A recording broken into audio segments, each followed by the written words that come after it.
This is Shane M. White for the Shane Talks Entertainment Network. We are here at the 65th recording of the Shane Talks podcast, live from the Shane Talks pre-Oscar party. So let's go inside the party right now, where Shane has some special guests lined up for us tonight. Thank you, Shane. I do have some very special guests with me tonight, but first, I have some awards, some Oscars of my own to hand out. First Oscar I have, the best podcasting co-host. Let's open this envelope real quick. And the winner is Jason L. Mayer. Jason L. Mayer. Oh my gosh. I'd like to thank the Academy and Shane and Spotify. You're already being played off. Out of time. All right. The second category we have tonight, the best person at hooking up people with Broadway tickets. All right, let's open this one up. And the winner is Chris Schneider. Woo! Oh my gosh. Who would you like to thank, Chris? All of you for coming. All right, and our last award we have tonight, the best $5 bin shopper. Let's see who we've got here. And the winner is Jason Richardson. Hey. Who would you like to thank, Jason? I'd like to thank Walmart for having the $5 Blu-ray. 100%. All right, so guys, we are just days away from the 94th Annual Academy Awards. And in the past, I've been pretty good about watching a lot of movies every year, and I've been pretty good about seeing the majority of the movies that are up for the Oscars. But this year, I literally have barely seen anything that is nominated for an Oscar. So I am extremely happy to have Jason Richardson and Chris Schneider on here, because I know they see a lot more movies than I do, and they are going to be a lot more informative and a better discussion than me trying to be like, well, I've heard good things about this movie. So I'm really looking forward to hearing everything they have to say about the stuff that's nominated this year. However, I've got a question for you guys before we get started. This is like an Oscar history question.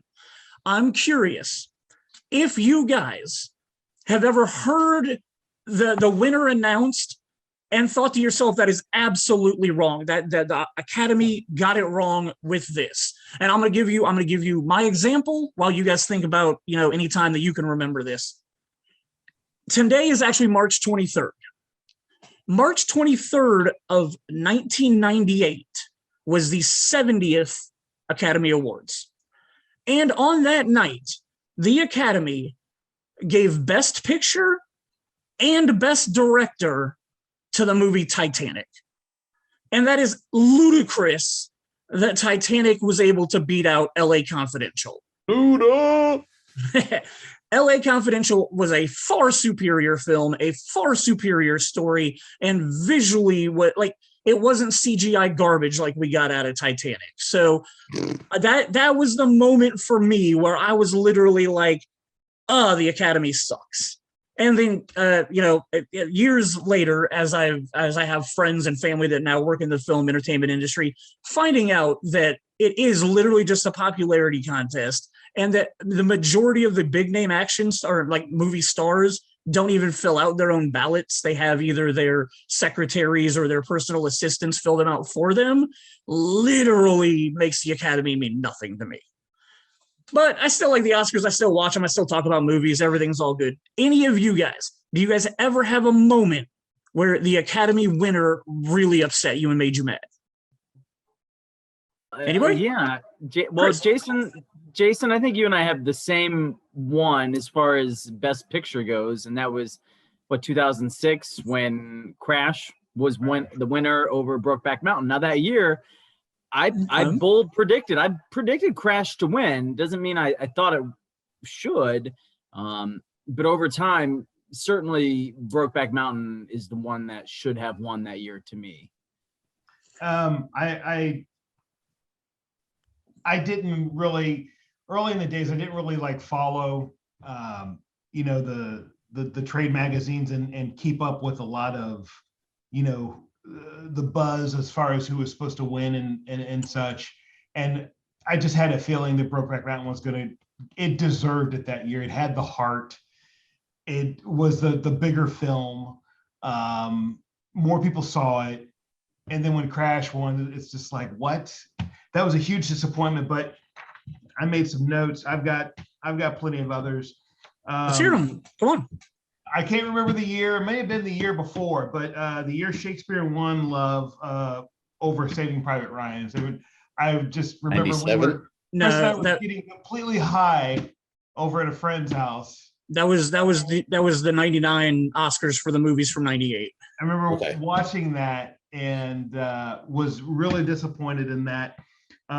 Chris mentioned Crash, Brokeback Mountain. I also made note of the year Forrest Gump won, which it was predicted to win, but I felt that Shawshank Redemption really had the heart and was kind of the surprise movie of the year. Although that's the same year that Pulp Fiction was nominated. 94 was a good year for nominated films. It really was. It could have really been anything, but my heart was for Shawshank Redemption. I think it just was the big surprise there. I think longevity, it's the clear winner and more loved film from that year besides Pulp Fiction. The year English Patient won over Jerry Maguire. I wanted Jerry Maguire to win so badly. Again, Jerry Maguire had the heart.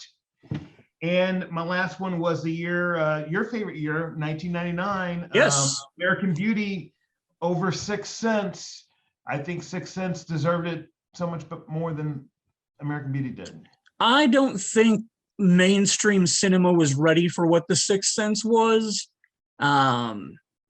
I just don't think they will. And again, like, it's the Academy voting anyway. So obviously American Beauty winning was a popularity contest because it was like on the cusp of being an artsy movie, but not really. And the Academy Awards you're talking about are the 2000 Academy Awards, which is, the year that I absolutely love, because I loved American Beauty when it came out. I still love it today. I watched it a year or two ago. I still personally feel like it holds up. I think it's a great, I'm going to watch it again here in a couple of weeks for the Shane Talks 99 podcast. I'm going to watch it.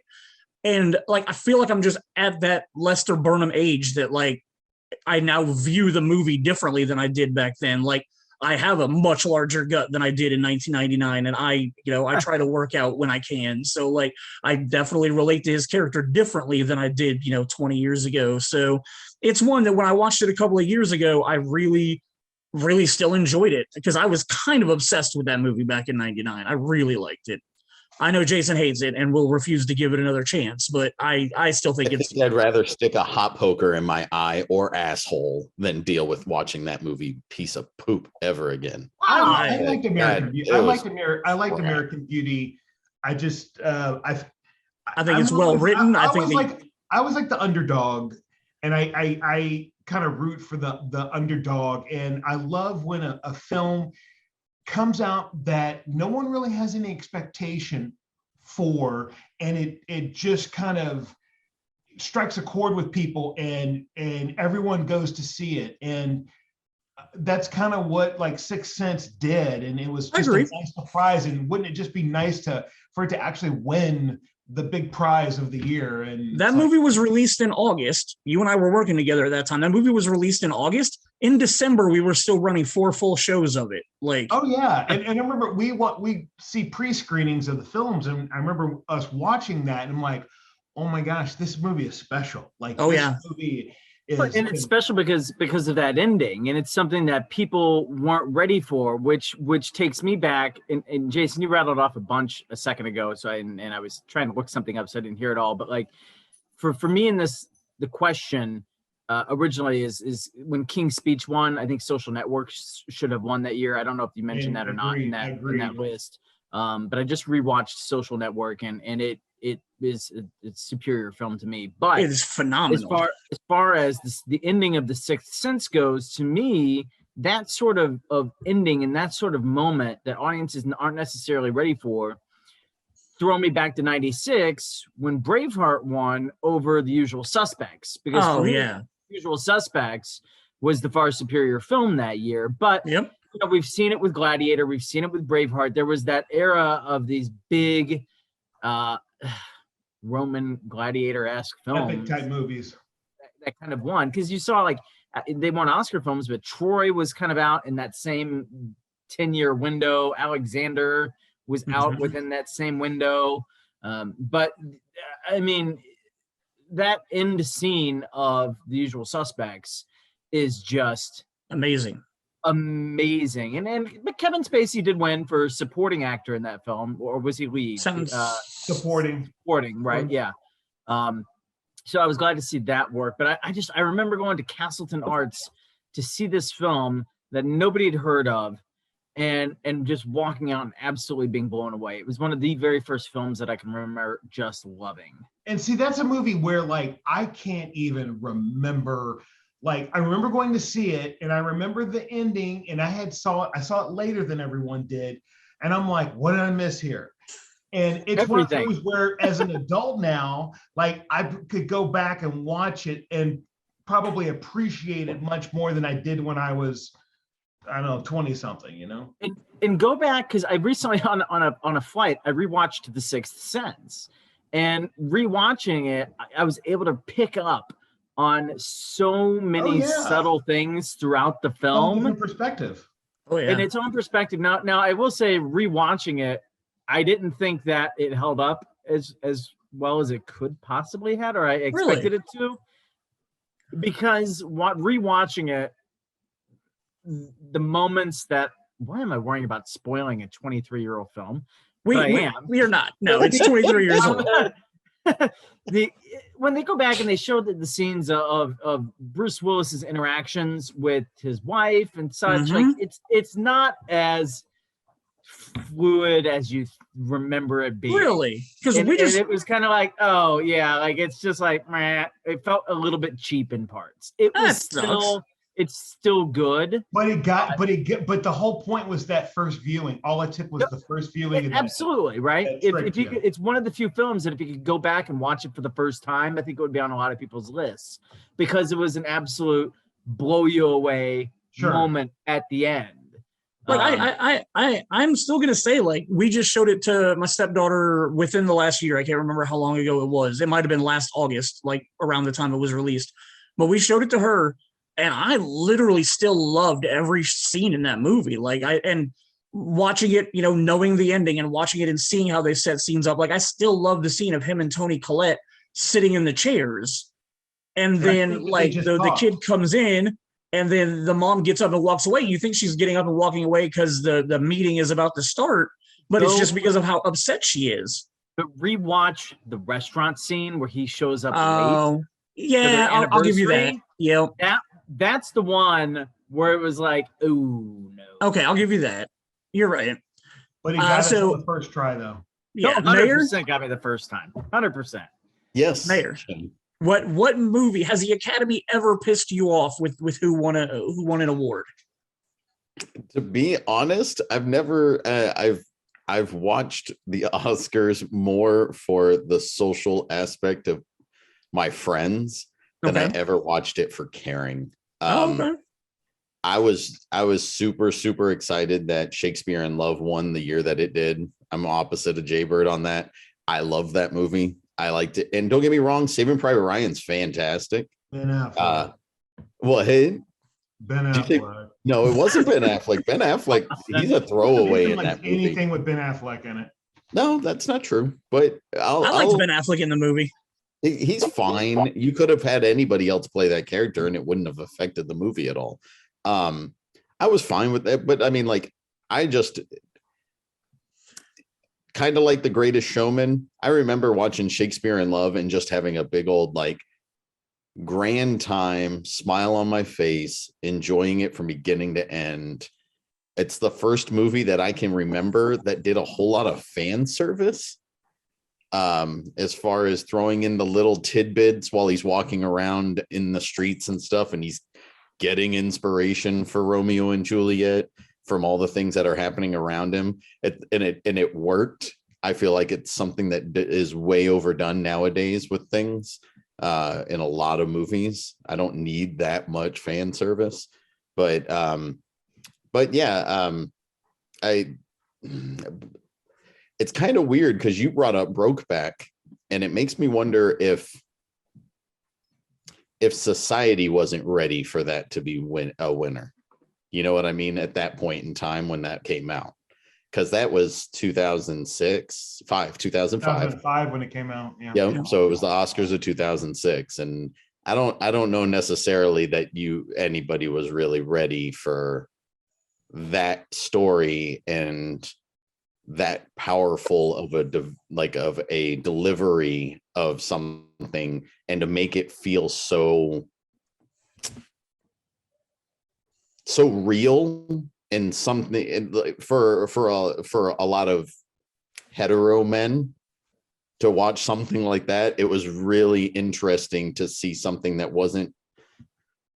had a whole lot of heart and love in it, compared to the way, and I'll be completely blunt and honest here, being somebody who grew like in high school, being in theater and stuff, it wasn't something that ever like surprised me or bothered me or anything, but to have like a mainstream movie do something that prolific on showing heart and love between two men, compared to it just being some kind of like instead of it being cheap, instead of it being a cheap thing. You see Priest that played at Castleton Arts in the 90s? I did not. But Priest didn't go mainstream, or certainly have the notoriety that Brokeback had. Correct. But yes, there are certainly films in that movie. Oh, you should see. What was it? No, I was just saying, you have 2 stars in Brokeback Mountain that at that point in time, that could have ruined their careers possibly. If you do that movie 10 years earlier, 15 years earlier, they're probably not going to be in a whole lot after that, except for independent film. But I don't think you could do that film earlier. You're right. I mean, we as a society, it takes time for us to be able to put things out into the mainstream. Now, there's always films that have been there throughout time and history that absolutely depict LGBT love stories, but for the mainstream to start to view those and to accept those is a reflection of the work that has gone in to advancing equal rights and to normalizing, all relationships. And you look at, I'm trying to think of other Oscar films that had any sort of LGBT or gay aspect to it, but I don't know. Pulp Fiction just comes to mind with the Gimp scene and all of that, but it was a different type of putting it out there to the public. It was almost like just like showing world, like making fun of the kink world and this, that, and the other. But and kind of like Tootsie is a comedy that like really dives into that aspect. But, so I mean, but you did have the Birdcage. So the Birdcage is a good example too of a major film with big stars in it. Yep. But it was comedic, right? Because it wasn't really the love story, but it was comedic. So to see the drama and the love story, it just takes time. And then again, you fast forward 13 years later, and Moonlight has won Best Picture. So, it takes time. So, and also too, I think that it took for Brokeback Mountain to work. It took those actors, because they were kind of well known at the time, to help to get an audience there. I think if you had 2 unfamiliar male actors there, it wouldn't have had the impact that it did. So I think that helped too, and it was kind of the right time, right place. And now we're in 2022. Well, this is wait. This is just a quick trivia thing for you. This is amazing to me, because I'm so used to films these days. Like, if you look at the Best Picture nominees this year, like hardly any of them have grossed over $10-12 million. Now, granted, we're coming out of a pandemic, but sure. What do you think the box office gross of Brokeback Mountain was? 80-something million.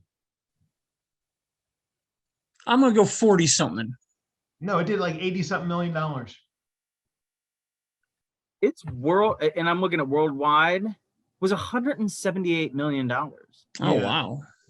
Type in domestic gross Brokeback Mountain, and I think it's like mid 80s, somewhere in the 80 million range, maybe high 80s.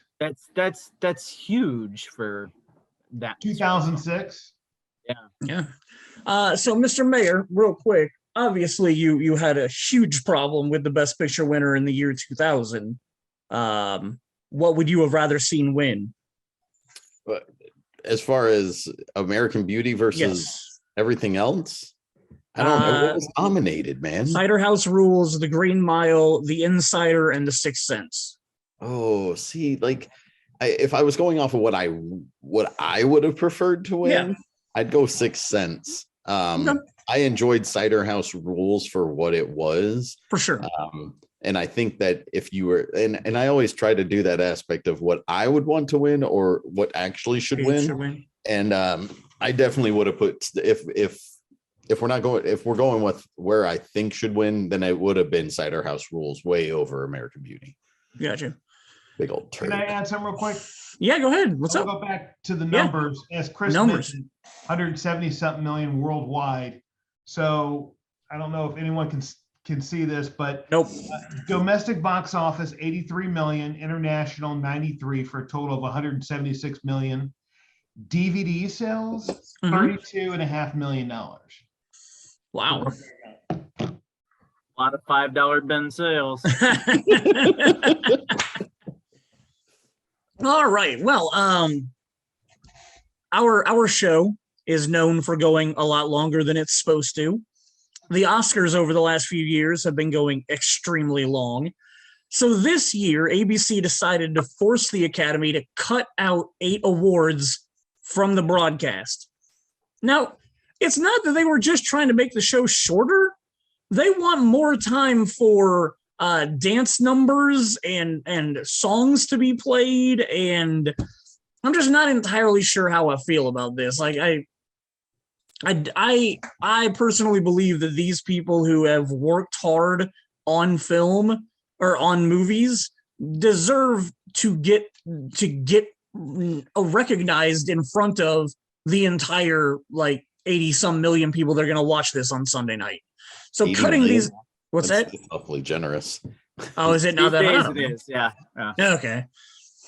But anyway, so I'm disappointed in these 8 categories being cut. I'm going to go over them real quick. Animated short film, documentary short subject, film editing, live action short film, makeup and hair, best original score, production design, and sound design have all been cut from the show.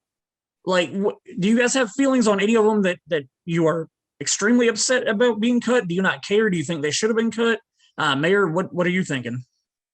Honestly, with looking at this, I can understand their thought process, but if you have them as categories, why the hell are you cutting them out? Like you have categories, give these people their time on the stage to say thank you. And for sure.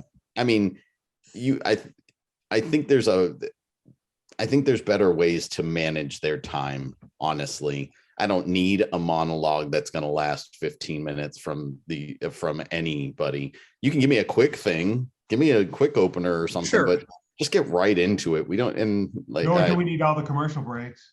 Well, you could cut commercials. Well, ABC will never allow that. Nope. But then on top of that, the other thing is how many times do I have to listen to the president of the Academy come out and talk about crap and spew for 5 to 6 minutes? Cut that person out. I don't need to hear him talk. I'm there for the awards. I'm not there to listen to this yahoo jabber on about stupid stuff. So I was definitely way off. Let's just address this real quick. Last year's Oscars had 10 million people watching, so I way overshot that. Schneider, what were you about to say? I'm okay with it because of the way it's being done. I think ultimately you do have to look at this as the production of a television show and entertainment where they need to get an audience and they need to keep an audience engaged so that they're not tuning out, so that they're watching the commercials, they're sticking with it. So I think that's why you want to have those entertaining segments in there. People like to watch musical performances and they like certain things. Now, I think that the winners should have the opportunity to speak, and it's my understanding that they are. And what they're cutting out is the introduction of the nominees, the time that it takes for them to get to the stage, and they're doing those during the commercial breaks, but they're going to be used as bumpers. So when they come back, they're going to present the winner and just the winner and show the winner's speech, perhaps not in its entirety. I don't know that, but certainly the meat of it, so that they're getting the exposure that they want. And this is something that's been done on the Tony Awards before. It's been done certainly on the Grammys. The Grammy Awards present, I think, like 65, 70 categories before the telecast begins. Really? So there's certainly precedent to doing this, but I think that you're going to see it be done in a way that still gives justice to the winners. I hope so. And so, we'll see. Now, I can't say that it's going to do justice to the other nominees, and that's a little bit disappointing. But for the winner, I think the winner is still going to have their moment. We're just not going to see all the time it takes to get to them on those particular categories. Gotcha. On top of that, like, out of the 8 categories, who picked the categories? Like, you know what I mean? Because honestly, looking at this, I'm like, original score is something I'm always interested in. I was just saying, like, you're never going to see like Hans Zimmer or like any of those big guys up on stage, getting their awards. And makeup and hairstyling is pretty awesome most of the time. Mm-hmm. So like, I don't know, like I get it, but I don't get it. I do know that in the past they gave away awards anyway at a luncheon or something before they the governor's ball. Is when they did that. And they did that because one year a winner would not shut up during the telecast, and then they finally just created the governor's ball so that they didn't have to worry about it. Nice. Yeah. Richardson, you got any thoughts or feelings on it? I'm kind of the old school, and all the awards for technical and you name it, you listed them and whatnot. They put their blood, sweat into it, and they've always kind of had that night to get up there and acknowledge. And generally, they're not long and drawn out, anyways. But that's also a good time too. Oh, I need to go take a piss, or let me go heat that pizza up, or Braveheart got technical sound. Okay, cool. So you're not watching that. So you're not watching it anyway. It may. Oh, it's picking up the technical awards. Okay, it's just part of the Oscars. Is just a long, drawn out process. And even though we're in 2022 and everything's going to be fast paced to keep up your attention, it is what it is, and it's always been like that. And it's kind of just part of the dragging out process is part of it.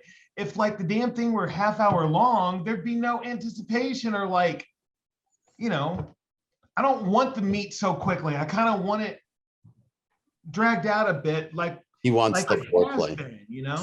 I mean, you can. I'm a realist. Don't get me wrong. You can make some edits. I still think you include everybody, but just keep things tight. You know what I mean? And keep it moving, but still include everyone, because I think, even though we don't, the costume people or the tech people aren't like celebrities per se, it's still nice to see them be recognized and the world see them be recognized. And I mean, you've got actors that take specific roles. Tom Hanks takes specific roles because it's Oscar bait for him. He knows if I take this role, I'm going to get nominated for an Oscar. There are people who have been in designing costumes their entire lives. They started doing it in the high school production plays. They went to college for it. They made it out to Hollywood for it. They were selected to make the costumes for Elizabeth. And they spent lots of their time researching those costumes, designing those costumes, putting their blood, sweat, and tears into it. And you can't give them 5 minutes to be presented on the stage. Somebody say their name out loud and say, Jane White worked on the costumes for Elizabeth. That is their dream in life, to be part of the Oscars also. Like, it doesn't have to just be catered to the big name people. Like, all the behind the scenes people deserve their time on that stage also, in my personal opinion. And I'd say I'd be Chris will probably kill me on this one, but like, you know, the people who are, I'm going to use costume as an example. It's just the easiest one to remember. Like, okay, with costume and stuff, they're not sitting there for 3 or 4 minutes going over how they did the costume and stuff. They just read the nominations off and then who the winner is. Why not do that with the songs? Yep. Because the songs take up a lot of time. Well, and the songs have come in and out over the years. Yeah, the songs have come in and out over the years. Some of the years, all 5 nominees would get to perform the whole song, and then the next year you'd have nothing. And then 3 years later, all of a sudden they're performing the whole songs again. Like, I don't know who's making those decisions. It's really weird because earlier today they announced who's performing on the awards. And so there's 2 like weird anomalies. One, we don't talk about Bruno as being performed from Encanto. It's not even nominated. The other song from Encanto is nominated. Oh, I didn't even catch that. The other thing is that Van Morrison is not coming to perform his songs from Belfast.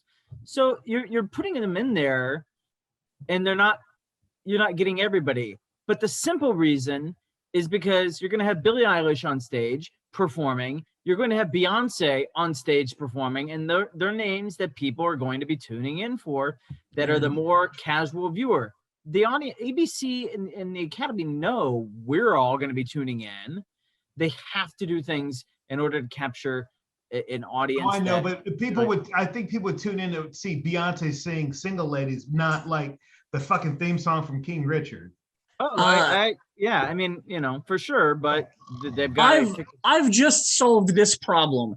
They need to do an afternoon Oscars that have all these other technical categories, and then an evening Oscars, and that way our Oscar day is now a 12-hour day. And that's what the Grammys do. Is it? Okay. It is absolutely what the Grammys do is present all these categories before, and then they hit the main telecast for 9 awards, but it's flooded with performances. Right. So, you know, I think it'll be interesting to see how it turns out and how it develops.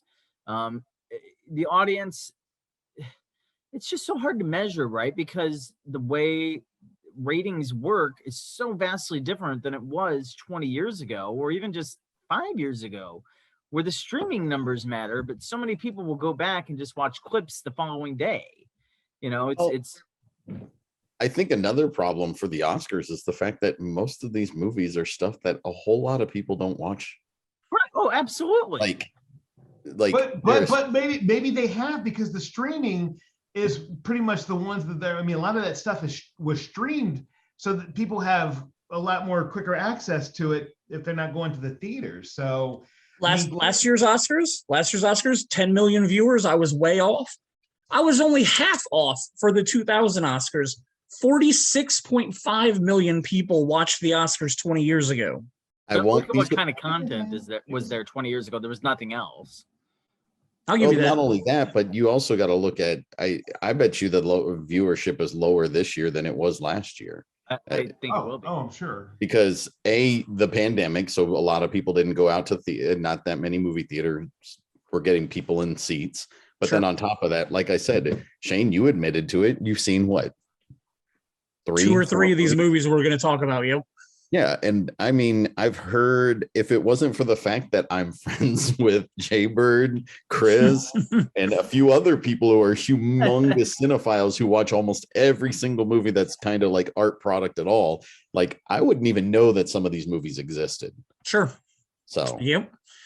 Shout out to Jenny Steffi too. So. It is getting harder and harder to watch all of these films. I'm not gonna lie. I believe it. But you know, and as far as streaming goes, okay, Telluride. It gets to the but the streaming thing, it's great, but there's too many services that it's so hard. Like it's like, okay, I got to go over here and do this. I got to go over here and do this. I got to go over here and do this, and it's a lot of effort for somebody who wants to put the effort in. There's nobody that I can think of that's going to get all those services and streaming. Sure. Well, and on top of that, I mean, you know, here you are, somebody who does care and was willing, and you're willing to go to all sorts of different lengths to watch these movies.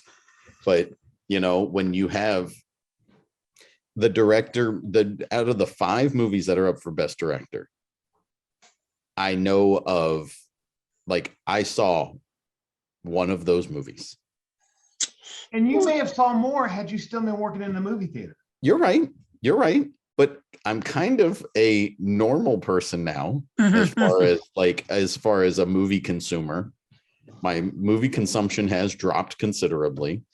Kids too. Well, no, yeah, absolutely. And I mean, but I'm sitting here looking at it going, I saw one of the best director. I saw one of the best actor. I saw none of the best supporting actor.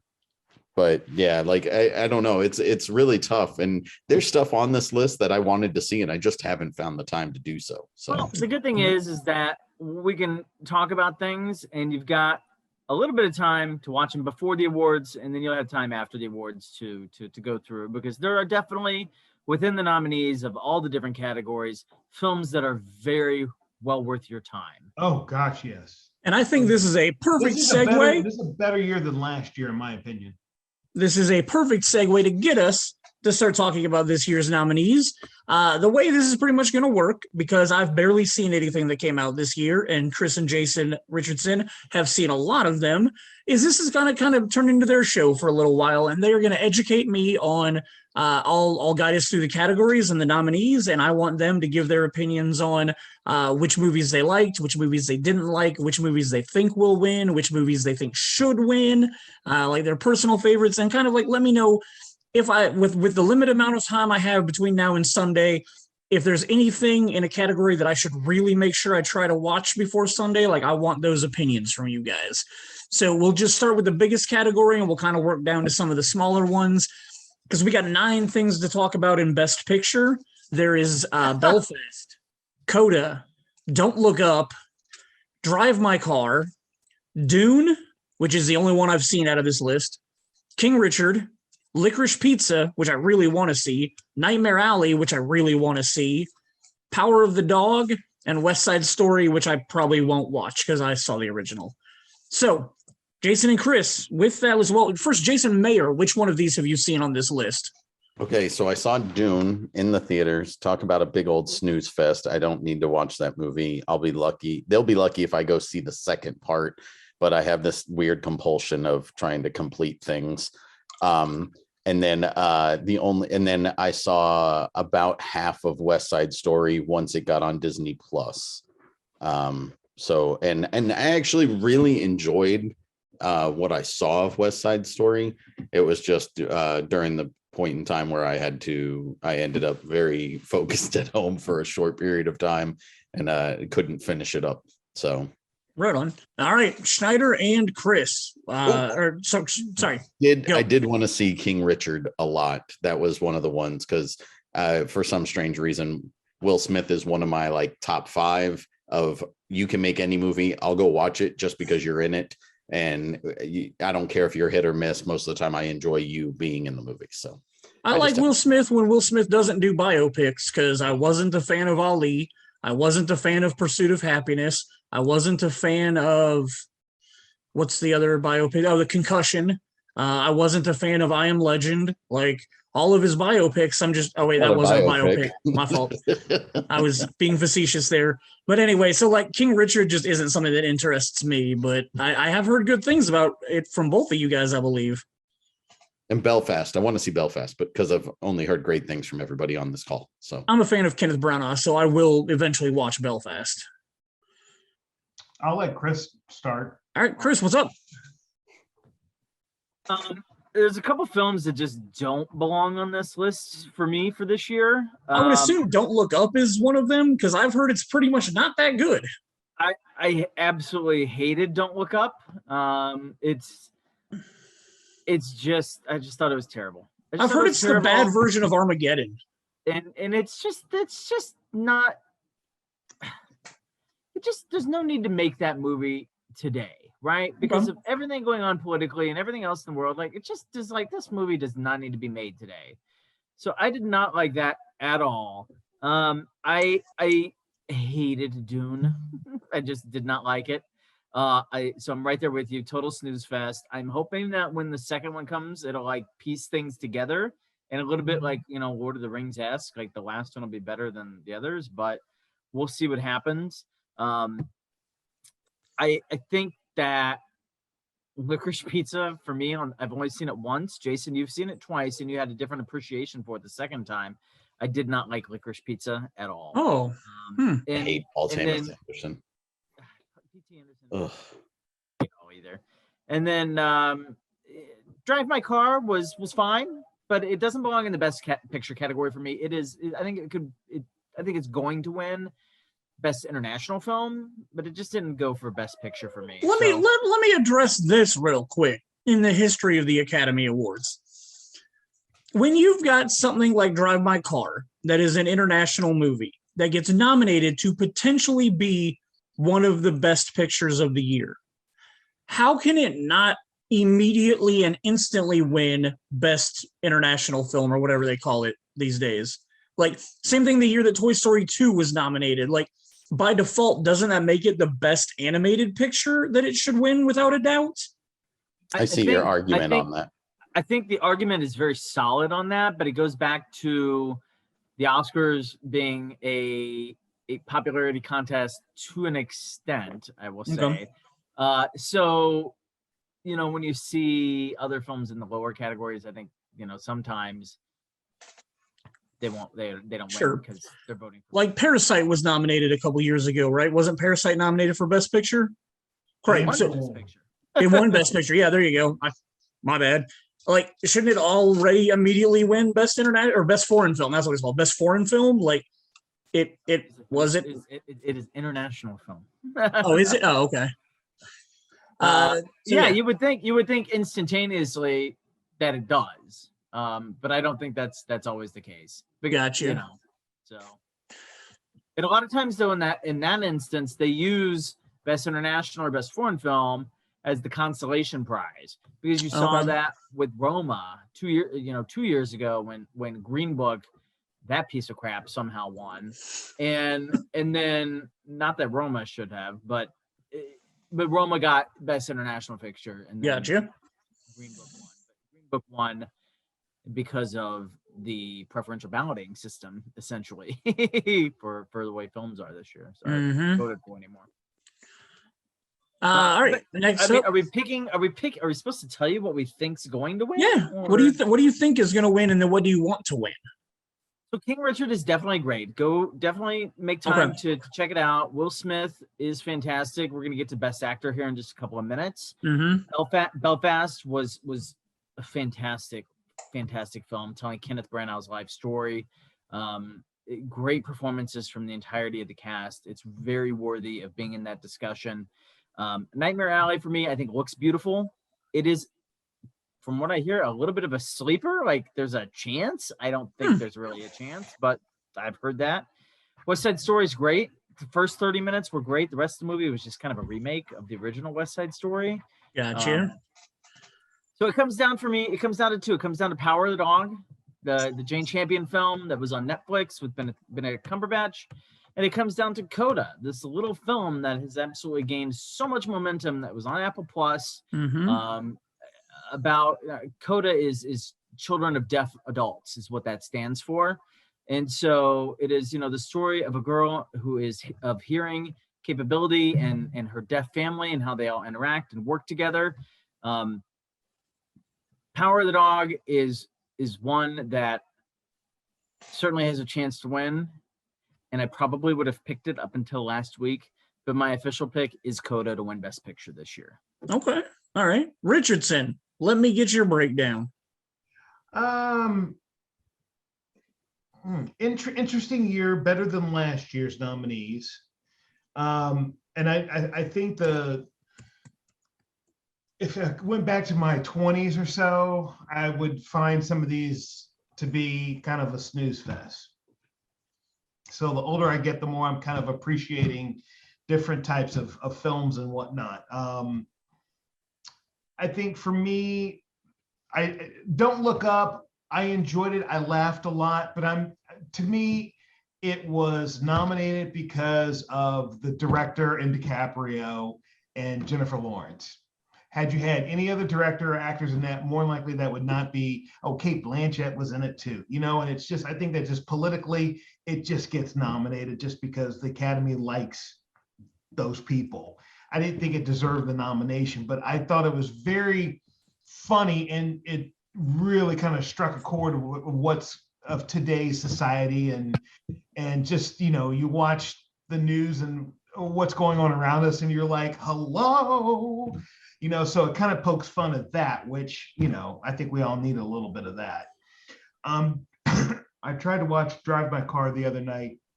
I got 5 minutes into it. Couldn't get the subtitles up. I couldn't get subtitles up. So I was like, I'm gonna push this to another day and we'll get to that. Dune I have not seen, but I will make the time on a rainy Sunday to watch that. Plus I'm a big Zendaya fan, so she's in that. Zendaya's in Dune? Yeah. This is how much I cared about that film. One of the reasons I went to see it. West Side Story. I am not a big musical guy, but I've always wanted to see the original, and so it took the remake to get me to finally see this musical, plus Steven Spielberg. And I'll see anything with Steven Spielberg directing. And Chris and I went and saw this. It's like 3 hours with previews, and while it felt long, I thoroughly enjoyed it. And I think it was just it was beautiful to watch. Just the choreography and everything. I enjoyed the storyline, and some people who are not well known will be well known after this movie. So, and after Sunday even more. So some new celebrity names to, you know, now kind of follow and such. So West Side Story is good.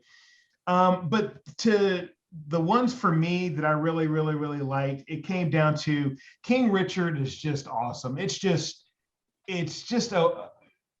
such a good story. And even though, like, I'm aware of Serena and Venus Williams, I really didn't know their story or how they got to be where they are today. So for someone to say, hey, let's write a script about this, I mean, it was perfect. It's a well-made film and it held my attention the whole time. I highly recommend watching that.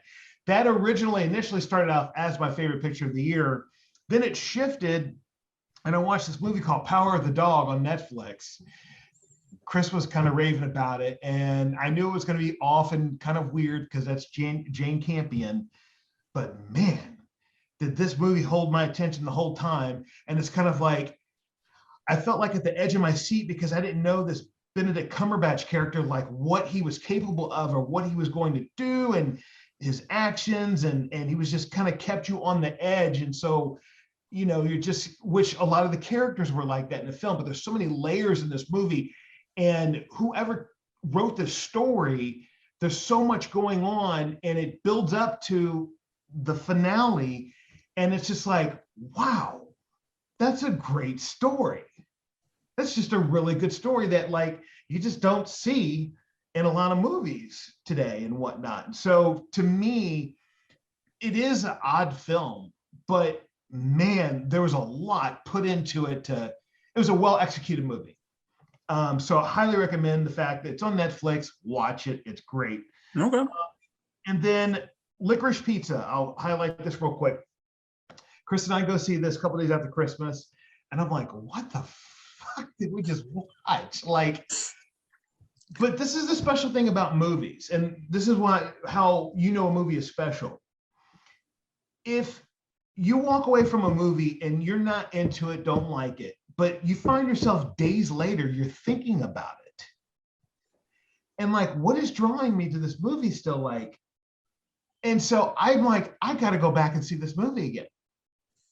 So I took Jenny and Annette to go see it. And I just got it the second time. Like, I'm like, oh my God, this movie's brilliant. It's a brilliant movie. I'm not a big Paul Thomas Anderson fan by any means whatsoever, with the exception of Boogie Nights. But this movie to me was the movie that had heart, that opened the door to allow me to like Paul Thomas Anderson as a filmmaker and whatnot. Now his previous movies I could care less about, but this one here, the characters are just some oddball characters, but man, they just draw you in. And I think that Alana Haim, the lead actress in it, is phenomenal. And what's his name's son? I'm not sure. Seymour Hoffman's son.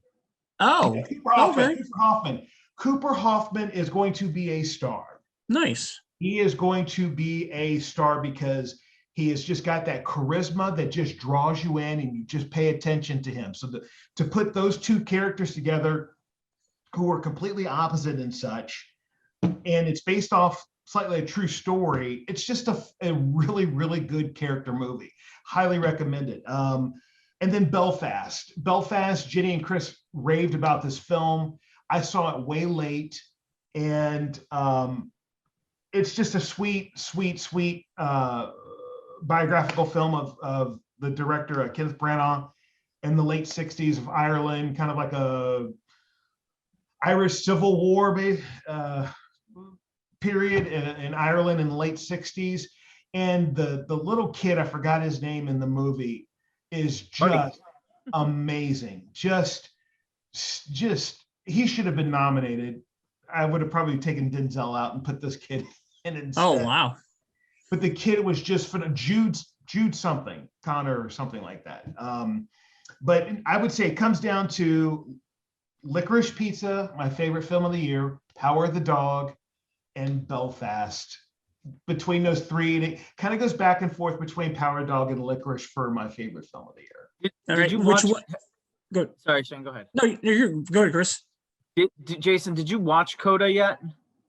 I did watch Coda, yes. Yeah, okay. I'm curious because I was kind of expecting to hear that in your top, just because what I've heard throughout tonight is you always say it's the film that had a lot of heart. And that, and that's happened in a few different instances as we talked about films from the past and this year. And for me, that film had a ton of heart in it. Coda had a lot of heart, but for me,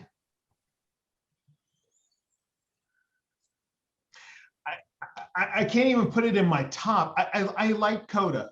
I'd watch Coda again, but to me it was like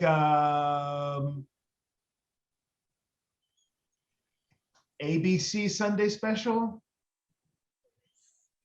It didn't feel like a movie to me. It felt like, and I think I mentioned to you, like, man, this should have actually been even if it was a one season thing, a television series where it had like, you had some more time to get into these characters.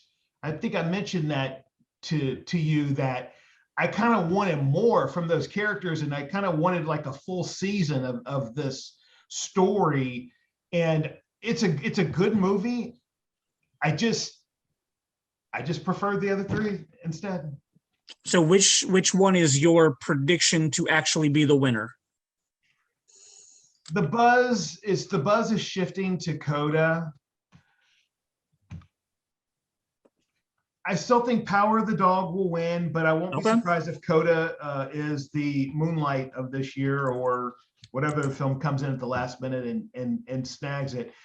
But I think in traditional, Licorice Pizza, I think deserves it.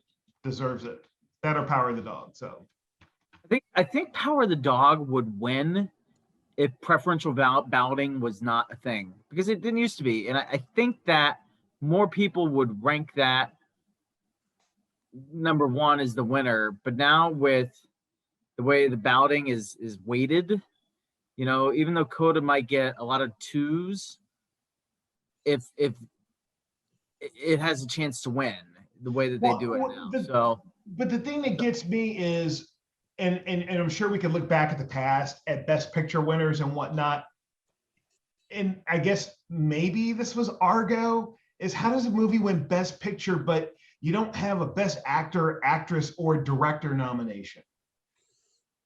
Yeah, I guess that's a really good point You know, too. the supporting actor gentleman is supposed to win in that. I know that's kind of jumping ahead, but I mean, that's he's the only acting nominated person in that No, I film. mean, I think you're right. You go back and you look at the other films from the past, and when you do think of Best Picture, it should be all encompassing. It should check all the boxes. Mm-hmm. Or at least the director, like Mel Gibson won Best Picture and he won Best Director that year, didn't he? For Braveheart, For Yeah. Braveheart, I think so. I'm sure he did. Yeah, and I mean Affleck did for Argo. Argo, yep. You know, and that's I don't know. He didn't win the Best same- Director. Affleck did not. I don't think he No. got nominated. He got nominated, but he did not win Best Director. And then that was the weird controversy of that was because of the fact that Argo won, even though he didn't. Because I was like, wait a minute, how did you win Best Picture, but you're not the Best Director? Like, I mean that happens. It's happened before, but there is a different, and someone could say, well, Power of the Dog was Netflix, blah blah blah. But Power of the Dog looked like a movie. Coda to me looked like a television series. It didn't. I don't disagree with that. It didn't feel like a movie to me, and to me it felt like a television something. I don't disagree with that because I can absolutely see that. But So- you know, the good thing is that now it's going to be a musical. They are adapting seriously? Coda. Oh wow. Okay. I got but two quick. It's being adapted by Deaf West, which is a deaf theater company in Los Angeles that they've done Spring Awakening. They did Big River, and so they'll be doing it. So it'll be artistically interesting. We'll see That's what pretty happens.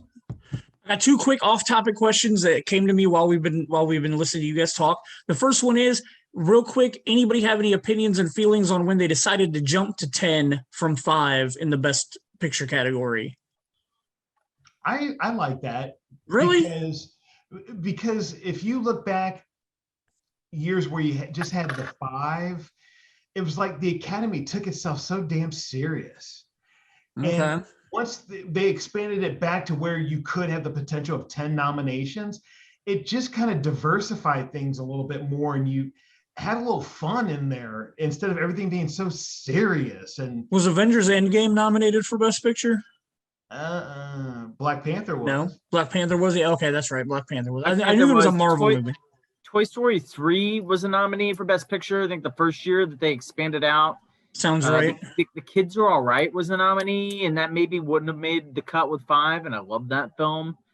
But, you know, they did it solely because The Dark Knight was not included in the 5. They're like, holy cow, we've got to figure a way to let some other films have a chance to get in, which, you know, you could argue this year, well, Spider-Man should have probably gotten in, but, and I can't remember if we're going to talk about it or not, but I think we should, is the addition of the fan favorite category that's coming this year. Yeah. And how this could either work or be an absolute disaster.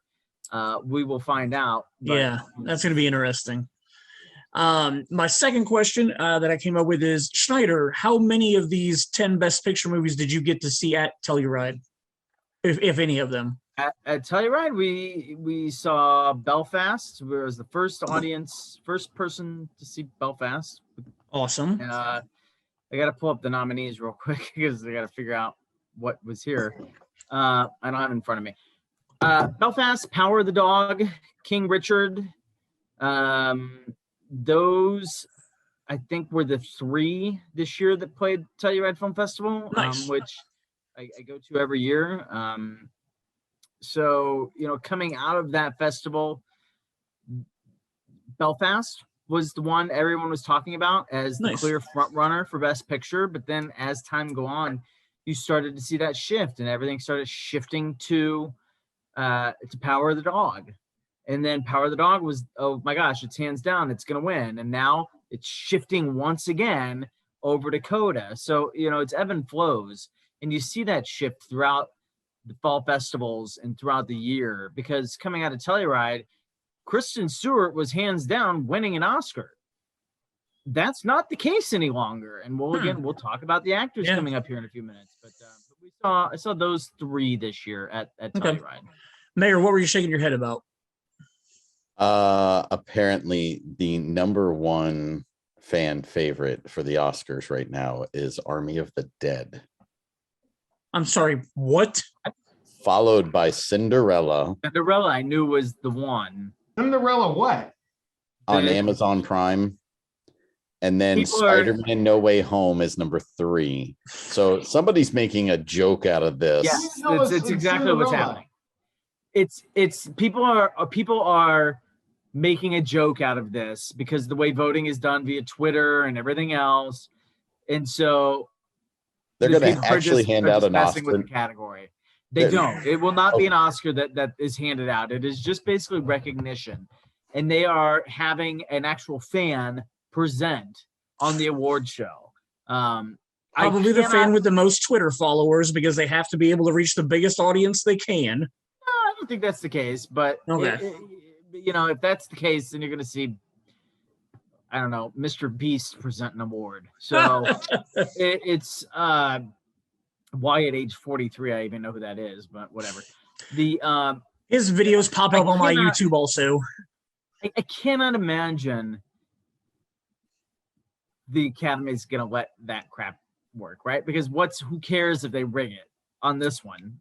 I think Spider-Man will have to take it, and it's deserving. I think Spider-Man was deserving of getting into a nomination for Best Picture because it was fantastic.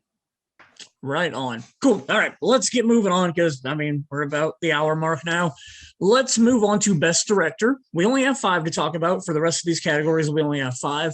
Paul Thomas Anderson for Licorice Pizza, Kenneth Branagh for Belfast, Jane Campion for Power of the Dog, Steven Spielberg for West Side Story, and I don't even have any idea how to pronounce the dude's name that directed Drive My Car.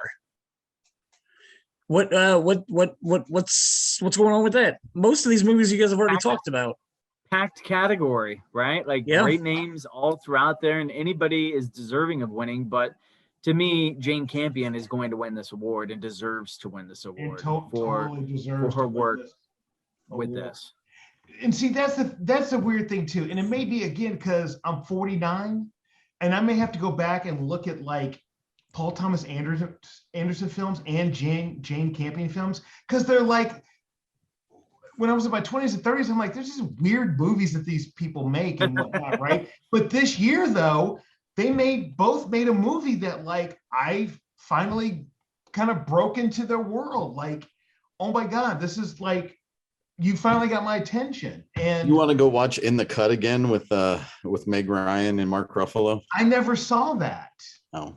And do you really hate Boogie Nights? And just thought it was weird. Boogie Nights is fine. It's by my opinion, it's his best movie by far out of everything else I've watched of his. Okay. I have never it was the most engaging, entertaining film for me. Everything else, it was a snooze fest, and I was bored out of my brain. I still love Magnolia. I agree with you, but if you watch Licorice Pizza, and I think you'll have it's so different from all of his other films, but I feel like it could at least relate a little bit more with these characters than a lot of his other movies, with the exception of Boogie Nights. Although I've never done porn or anything, but you know what I mean. Not officially anyway. But Boogie Nights and Licorice Pizza, I felt there's some oddball characters in them, but they're more relatable characters. But then when you get into There Will Be Blood and all this other shit, Magnolia is so over dramatic and shit. And then I don't know.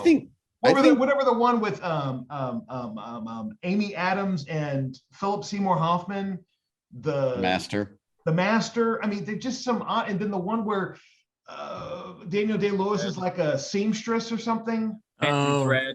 Yeah, it's just some odd shit. Yeah, I have to say his movies are always really pretty though. Very pretty. And the same with the director of Dune. If you were just going to show me scenes from that movie, I could look at that all day long. It's but that's if you look at Power of the Dog, there's a lot of beautiful scenery and cinematography in Power of the Dog. But again, the weird thing, if you look at the best director category here, Paul Thomas Anderson and Jane Campion, I would normally never like their films, but the two that they did this year are like I just connected with them. And you two, Shane and Jason, as many movies as you've seen in the past and as critical as you can be with movies, I'm shocked that you have not seen either one of those films at this point, March of 2022. Trust me, I'm disappointed in myself. For me, I'm going Jane Campion will win. Jane Campion deserves to win, but man, Paul Thomas Anderson, I love Licorice. I wouldn't be mad if he won, but he won't. Yeah, I think the thing that puts Campion over the top is what she had to do and pull out of the actors, because I mean that there's 4 actors nominated for Oscars this year from that film, and what she did to get them to give the performances they gave and to tell that story and to do it the way they did was amazing for me, as well as the way that it was shot, the way that it looked was just outstanding. And all right, so as I told Chris, that movie has got layers and layers and layers of just I told you, like, so I walked out of the screening at Telluride, and you go to the film festival and you're there, and I walked out and I was talking to my mom about the movie, and I was talking about the ending, and she was just like, "You got it wrong." I was like, "What do you mean I got it wrong?" She's like, "That's not how it ended." And I was like, "Well, I just watched it." She's like, "Yeah, but you missed it because there's so many layers.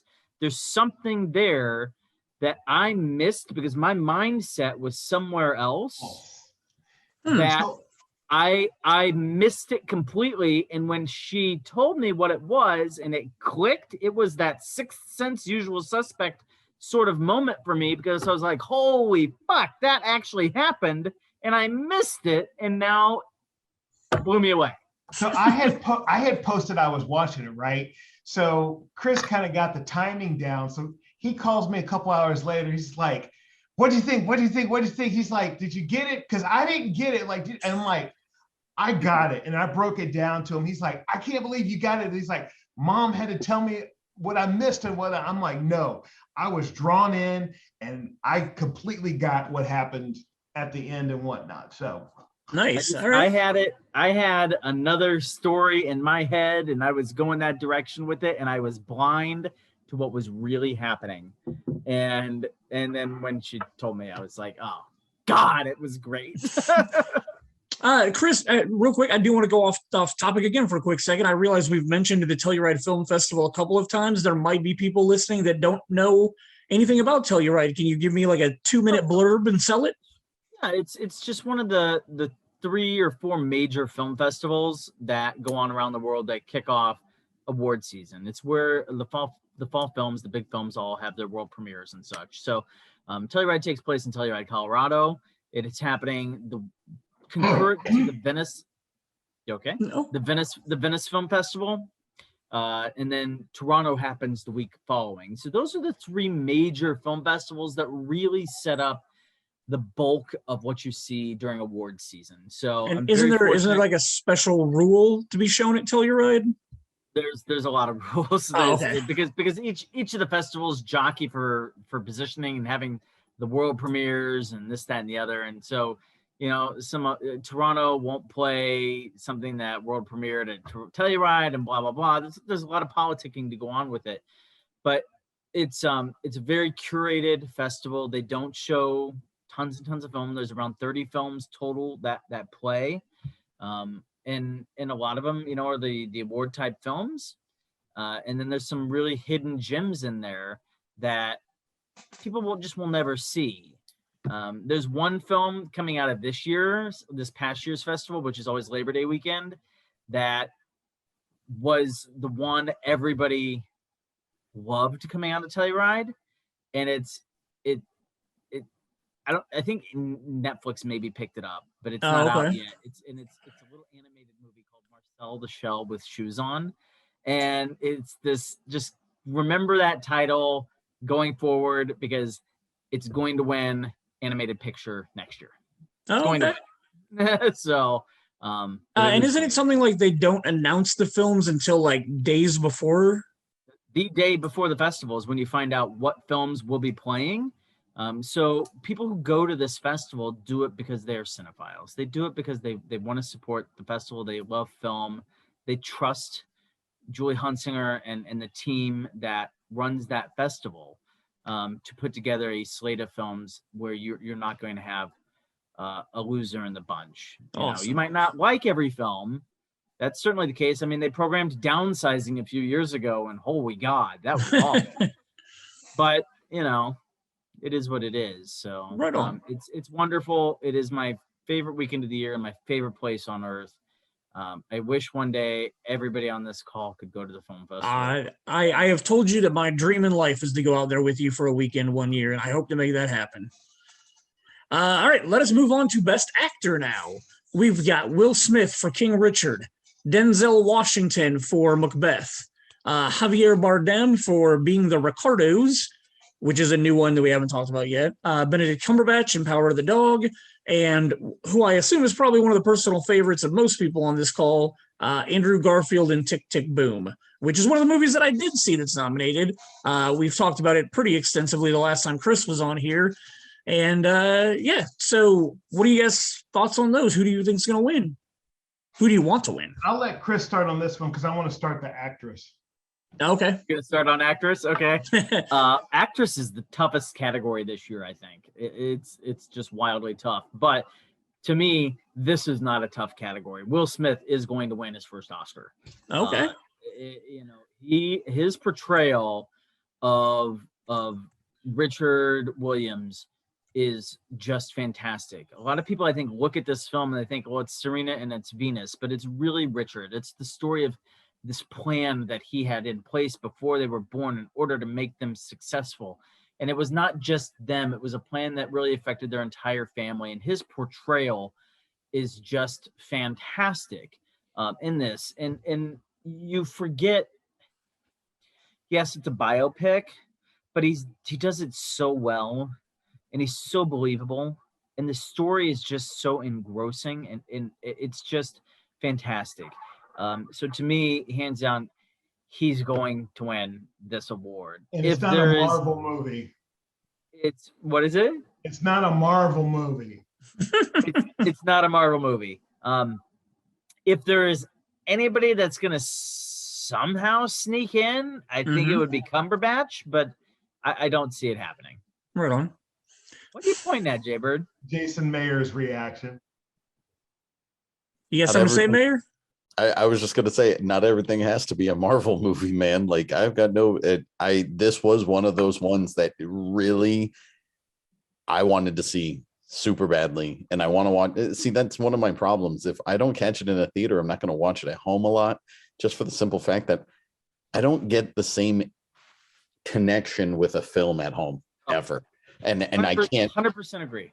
And it really bugs the hell out of me when I try to watch something at home, just because there are way too many things that can distract me. I've mentioned it many times on these podcasts, but yeah, and this is one of those ones that I felt I wanted to give all of my attention to. So I'm sad that I didn't get to see it in the theater. It's still playing in theaters. Is it? Yeah, just search. Just look it up. It's still playing in some theaters at certain times. Okay, I might be able to make that happen then. But yeah, I've got no problems with non-Marvel movies winning. I just don't make the time for that because the things that the ones that I really, really enjoy most of the time are the major blockbusters more so than going to movies on Thursdays nights for a while. And I'm like, you can get King Richard in there, man. No, you're absolutely right. But there was a lot of stuff coming around the same time that King Richard did. And then it was right at Christmas season too. So, let's just all be glad there was product coming out. Absolutely. Because I saw some weird, wild shit last year that I would never see solely because I wanted to go to see a movie. But So yeah, all right. Richardson, who do you think is going to win Best Actor, and who do you want to win? I'll cut this one short. Will Smith will win. Okay. Is he deserving to win? Yes, I think he was phenomenal in that. But man, Benedict Cumberbatch was just fantastic in Power of the Dog. Like, he literally scared the shit out of me. Okay. Like, in that you just didn't know what his character was capable of, or what he was going to do. And there's just so many subtle moments in that movie with those characters, and you're at the edge of your seat almost. And I as much as I love Denzel Washington, he is an icon. I think that the kid from Belfast should have been nominated, Jude Hill, for Belfast. He was just phenomenal and just was the heart of that movie. But Will Smith will win this one. I think, And hopefully Jade will be happy and you won't be like, Oscar so white and whatnot. And I think though Will Smith, while I wholeheartedly think he should win, Benedict Cumberbatch did give an amazing performance and probably should be the winner. But as we've seen in the past, this is probably Will's makeup award. I mean, DiCaprio's greatest role was not The Revenant. And those things they give them, they just give them out sometimes because this is that chance and that opportunity, and it is at least deserving in that instance. But going back to 92, 6 Degrees of Separation, when Will Smith was first nominated, because this is his third nomination, maybe was he Pursuit of Happiness as well? Fourth somewhere. Fourth. So it's there, but if for somehow Cumberbatch wins, it's absolutely deserving as well. So we haven't really touched on Javier or Andrew at all. Like, are they just throwaways in here, or?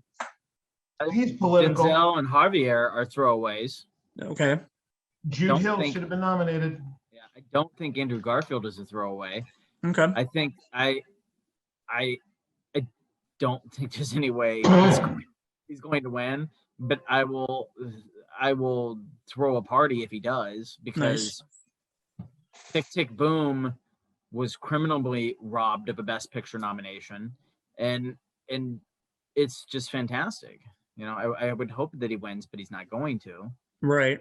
That would be my personal hope, is that he would win, but like I said, I don't think I'm pretty sure I haven't seen anything else on that list besides that. So that would be my personal favorite out of the list. So all right. The other one I would have nominated in this category, and I would have put the picture in Best Picture as well, because this year was strong. This year was really strong overall. I think, Jay, you said you would nominated the kid from Belfast, and I think he's great. I would have put in, actually, I would have taken out Javier, and I would have taken out Denzel Washington, and I would have put in Jude whatever from Belfast, but I would have put Peter Dinklage for Cyrano in, because I think Cyrano for me was my favorite of the year. Nice. And I think the film should have been nominated for Best Picture. They misrepresented that film and the way they distributed it and the handling of it. It is so much better than what it's gotten, and that's sad for me, because it's great. That's Peter Dinklage was fantastic. We are now going to move on to the Jason Richardson category, Best Actress. We have Jessica Chastain for The Eyes of Tammy Faye, Olivia Colman, The Lost Daughter, which I really want to watch, Penelope Cruz for Parallel Mothers, which I've never even heard of, Nicole Kidman for Being the Ricardos, and I've always had a crush on Kristen Stewart, but she doesn't look like Kristen Stewart in Spencer. But Kristen Stewart for Spencer, is that who your favorite is, Mr. Richardson? Kristen Stewart for me is the one who I am cheerleading for, and like Chris had mentioned beforehand, at the beginning, kind of in September, after these festivals kick off and stuff, she was the front runner. Like no one else was near her, and obviously, there's a lot of material that comes out after that, and it kind of changes up a bit and whatnot. There's still this part of me that could just see this kind of big surprise, and because I didn't think she got a SAG nomination, and generally if you don't get a SAG nomination, that basically takes you out from possibly even getting an Oscar nomination, and or if you do, winning. And so, but over the years, we've seen some surprises pop up in there. And so this could be a year where everything is thrown off, and the awards that she didn't pick up, she may actually get the Oscar possibly still.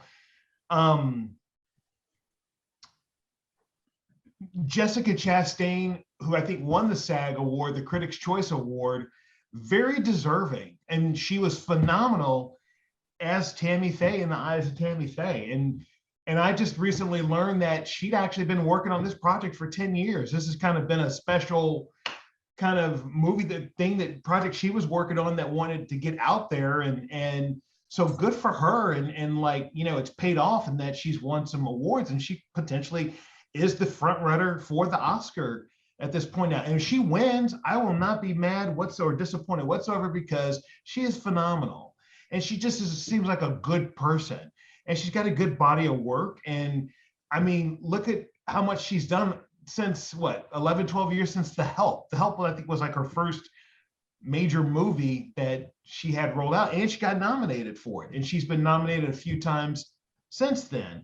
But very well deserving if she wins. But the buzz is to her at this point now. It's kind of jumped around in this category over the last 3 or 4 months. It started initially with Kristen Stewart, then it popped over to Nicole Kidman, Once Being the Ricardos came out on Amazon Prime, which she fucking blew that shit away. She was amazing. This was a tough category, with the exception of, I've not seen Penelope Cruz in Parallel Mothers, so I can't really critique that. Olivia Colman, wonderful actress, wonderful. I think she's like the new Judy Dench. She like takes a whiff of a fart and she'll get nominated. Like, there was a little period there where she had some buzz where she could possibly win for this, and to me that would be an upset. But the focus is now on, I mean, the focus has gone to every single one of the ladies except for Penelope Cruz. But now the focus is now on Jessica Chastain, I think, with the potential of Kristen Stewart being the follow-up now. So who do you actually think is going to win if you had to put money on who was going to win? Chastain, based on what she has won with other awards, but my heart and cheerleader, if I were going to put my money on something, I'm going to go for the underdog, and I'm going to do Kristen Stewart still. All right, Schneider, what's your picks? I don't think I can argue against anything Jason just said in his analysis of this category. It is, to me, by far the toughest category to predict, because each of the nominees has had the momentum swing their way. It is not a huge way, but Penelope Cruz is gaining steam right now. There are people who are saying, you know, you look at some of the pundits, and they talk about, you know, who voted for what, and they do it secretly. They don't, you know, but they're saying, you know, they're hearing that people are voting for Penelope Cruz for Parallel Mothers. I don't think she'll win. I agree with Jason. I think based upon what has happened, Jessica Chastain is the narrow front runner. Okay. But I'm not going to rule out Kristen Stewart. I'm really not, because of the large, and this is the same reason that last year I predicted and was correct with Anthony Hopkins winning over Chadwick Boseman.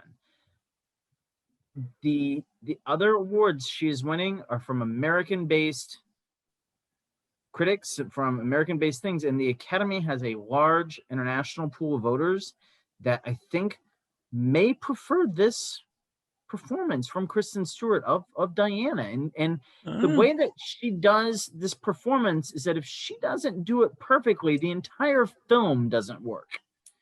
And she nails it. So I think Chastain a little bit of the favorite, but I think if I was putting money down, it's kind of one of those bets where you're like betting the spread, like the loser can lose by 3 points and you still win. My money's going to go on Kristen Stewart. Okay. So and I forgot to add to that, the reason why I'm cheerleading for her is because she got so much shit for Twilight, and then even anything that she was in after Twilight, people's like, oh, she's this horrible actress. And she starts doing a bunch of these independent films, which a lot of people didn't see. In the Land of Women and Adventureland. It just took like a different story and a better story, a better script than Twilight movies to actually, see a good performance out of her. I think Twilight, it came down to the damn dialogue. It's just so cheesy. Although I like that shit, but it's just cheesy though, But it's no Marvel film. So much shit and flack that it's kind of like she just came back with this one and just said fuck you to everybody, and it's like, I can fucking act. And a lot of people have not seen the movie. A lot of people will not see the movie, and they will never see what she was capable of. I'm a big Kristen Stewart fan. I love her. So, like I said, In the Land of Women, I think is a phenomenal film. Roger Ebert did too. Roger Ebert said that she is what's the word for you don't get enough credit for? She's underrated. Very underrated. But it's the Twilight series that kind of fucked her up, and people give her shit for. So they just kind of put the scarlet letter on her of like, she's horrible, she can't act. And it's just like Roger Ebert called her way early and just said, she's capable. Yeah. She's also awesome in Adventureland. Robert Pattinson is breaking out finally from that Twilight role and doing that with Batman. But even, to some extent, Daniel Radcliffe has done the same sort of path as Kristen Stewart. Now, he hasn't had that over the top role that's, getting a lot of, award nominations or anything else, but he picks roles very carefully that show off his acting ability, and he still is very active on Broadway and things. But at least the Harry Potter movies were legit good script movies and dialogue. Look at Hayden Christensen and what he got for episode 2 and for episode 3. But then you look at Life as a House or Shattered Glass, and the dude is phenomenal.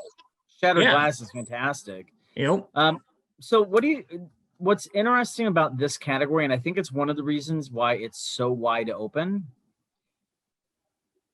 none of these films are nominated for Best Picture for any of these actresses. Mm-hmm. Oh, wow. Good call. So it's really kind of interesting. There's not you can't attach somebody to a film because none of the films were nominated. So the performances are really, really strong in these because they are bigger than the films. And the highest grossing film of all of these is Spencer. Oh, wow. That's crazy. Let us move on to Best Supporting Actor now. We have Ciarán Hinds in Belfast. We have Troy Kotsur in Coda. Cody Smith-McPhee in The Power of the Dog. Jesse Plemons, also from Power of the Dog. And then J.K. Simmons from Being the Ricardos. What name on there is coming out to you, Chris? I think who gave the best performance for me was Cody Smith-McPhee in Power of the Dog. It was very powerful, very subtle. Very subtle. Very subtle. However, this award is going to go to Troy Kotsur from Coda. It is going to be his. People have fallen in love with that performance, and it's deserving. He does an amazing job, and what he did, and what makes it so amazing, is as a deaf actor, a deaf non-speaking actor, he was able to move a hearing audience and to engage a hearing audience so well that you really have to think about, wow, that's a hell of a performance that this guy gave in order to engage me. That's the guy that played the father? Yes. And he actually is deaf and is a deaf actor? Wow, that's awesome. Yeah. The cast is Marley Matlin and everybody. The cast is deaf with the exception of the daughter. Okay. Wow, that's pretty cool. Jaybird, what are your thoughts on Best Supporting Actor? Who's going to win it? I agree with Chris. The buzz originally, I think, was with Cody Smith-McPhee, and then it transitioned into Troy Kotsur for Coda. But, I do have to give a special shout out to Ciarán Hinds. Belfast. Totally deserving of the nomination. And he was a big heart of Belfast. Like his performance was just very, very deserving as the grandfather in that picture, and that's definitely one to catch. He was Very nice. All right, let's jump over to Best Supporting Actress. Jessie Buckley from The Lost Daughter, Ariana DeBose from West Side Story, Kirsten Dunst from Power of the Dog, Angela Ellis from King Richard. Do you know, does she play Venus or Serena? She plays the mom. Oh, the mom. Oh, okay, cool. Word. And then Judy Dench from Belfast. Jason Richardson. Yeah. What's that? Take it, Jaybird. Take it, Jaybird. All the ladies, with the exception of Judy Dench, are deserving of their nomination in this category. That we could have picked 5, 6. I can't even think right now because I'm just so flustered from the words Judy Dench. Judy Dench is amazing, and I'm not trying to take anything away from Judy Dench. But even when I watched Belfast and I picked up on, I thought everybody in that film was so deserving and did well in the film. And Judy Dench was fine, but she was like, she barely had anything in that movie. And so to me, her nominee is just like political. It's like, there was so many other actresses that you could have given that nomination to. And I just didn't think, it fell flat for me for her getting the nomination for this film. All the other women deserve it. I think that I want Kirsten Dunst to win. Okay. For Power of the Dog. Kind of a combination of, she's been around for a long time now. She's done a lot of good work. She's a good actress. But man, again, Power of the Dog, very subtle performances from all of these actors who are all affected by Benedict Cumberbatch's character. And bigger dick Cumberbatch? Benedict Cumberbatch, yeah. I'm like, but I mean, it's one of those things where like she's not really loud in this film, but like she didn't have to be. It's almost like not saying anything, and that's acting itself. It's just her emotions, and again, she's very subtle in this film, and she's amazing. And that's who I wanted to win. Buzz was on her, but now it has shifted to Ariana DeBose. Well deserving, happy for her. If she wins, great. But for me, it's like, what is it with like Black actresses and supporting roles in musicals that win? Do you have an example? Yeah, who else won? Jennifer Hudson. Jennifer, what's her name for? Oh, Dreamgirls. And okay. Then I think there was someone else, but it's like, I don't know what it is about musicals and supporting people that end up winning a lot of times. Look out, because Daniela Brooks is going to win for the Color Purple musical in 2 years. So it's just, but to me, even when we were watching West Side Story, I thought she was great, but she didn't really like, I just didn't think Oscar, you know what I mean? But I may have to go back and watch, because I only remember her character towards the end a little bit more than most of the movie, because at the very end, I think it's kind of more of her pivotal point of her character.